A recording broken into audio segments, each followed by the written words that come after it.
Good morning students. पिछले video में हमने बिजनेस स्टडी में चैप्टर 1 में मैनेजमेंट के बारे में कुछ टॉपिक्स पढ़े थे। मैनेजमेंट के लेवल, फंक्शंस, कैरेक्टर्स, ये सब आज हम उसको ब्रीफली पढ़ेंगे। हमारा फर्स्ट टॉपिक है function of management. Function of management में आएगा हमारे मेन फंक्शंस और सेकेंडरी फंक्शंस। मेन फंक्शंस के अंदर आ जाते हैं planning, organizing, staffing, directing, controlling, coordination. And secondary function को ऑक्सिलरी फंक्शन भी कहते हैं, जिसमें हमारे डिसीजन मेकिंग, रिसर्च, इनोवेशन,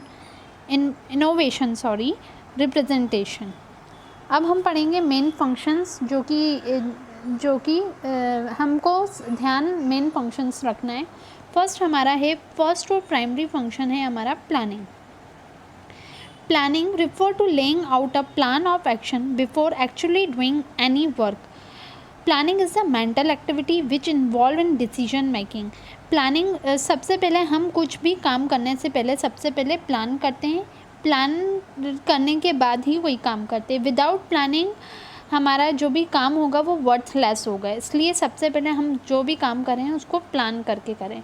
इसलिए प्लान को मेंटल एक्टिविटी भी कहा गया है, जिसके अंदर डिसीजन मेकिंग, कि हम कुछ भी टास्क को करने से पहले डिसीजन लेते हैं और चूज़ करते हैं बेस्ट अल्टरनेटिव। जो भी हमारे दिमाग में सबसे हम सोचते हैं जो भी बेस्ट होगा उसको चूज़ करते हैं और उसको माइंड में रखते हैं और अपने ऑब्जेक्ट को अचीव करते हैं। सेम एज मैनेजमेंट में भी सबसे पहले हमको कोई भी पॉलिसीज़ वगैरह बनानी हो तो सबसे पहले हमें प्लान करना पड़ेगा, फिर उस पर वर्क करेंगे एंड देन अपने गोल को अचीव करेंगे।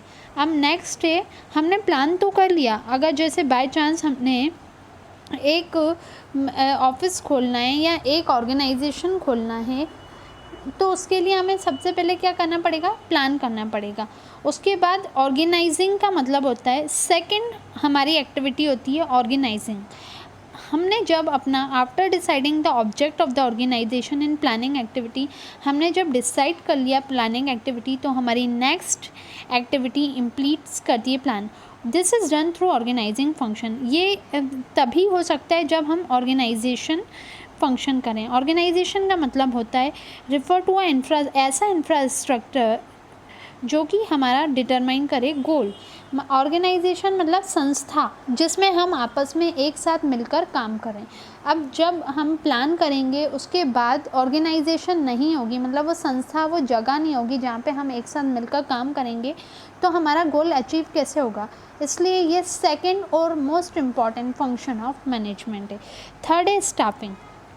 स्टाफिंग मतलब कि हम जब एक संस्था, एक जगह, एक इंफ्रास्ट्रक्चर खोल लेंगे या ढूंढ लेंगे, उसके बाद हमें वहाँ पे काम करने के लिए मेंबर्स चाहिए रहेंगे, कुछ लोग चाहिए रहेंगे जो कि हमारी ऑर्गेनाइजेशन के गोल को अचीव करें। तो उसके लिए हमको वहाँ पर मैनेजर अपॉइंट करना पड़ेगा, क्वालिफाइड पर्सनल अपॉइंट करना पड़ेगा जो कि अपने वर्क में प्रोफेशनल में अच्छे हैं, तो उनको हमें रखना पड़ेगा अपने हेल्प के लिए। ट्रेनिंग इज़ गिवन, उनको ट्रेनिंग देनी पड़ेगी। Selection of proper candidate required job, हमें सिलेक्शन करना पड़ेगा प्रॉपर कैंडिडेट का, एनालाइज करना पड़ेगा सो दैट हम क्वालिफ़िकेशन के हिसाब से उनको जॉब देंगे।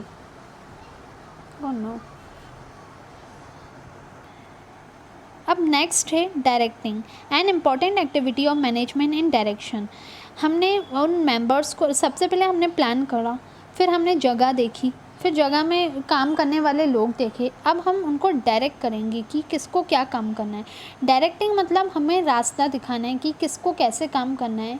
और क्योंकि स्टाफ में हर एक अपने में प्रोफेशनल में माहिर होता है, तो हम उसको उसके अकॉर्डिंग काम देंगे और उनको डायरेक्शन देंगे कि आपको किस तरीके से काम करना है।